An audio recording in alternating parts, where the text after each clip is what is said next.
இந்த வீடு தாங்க நான் பிறந்து வளர்ந்தது எல்லாமே இந்த வீட்டில் தான்.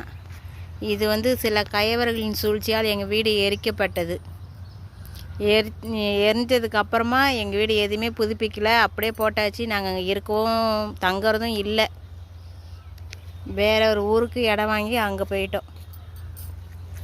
இதை சுற்றி பார்த்திங்கன்னா இயற்கை சூழல் தான். எங்கள் வீட்டை ஒட்டி எந்த ஒரு வீடுமே கிடையாது, ஒரே ஒரு வீடு மட்டும்தான் இருக்குது.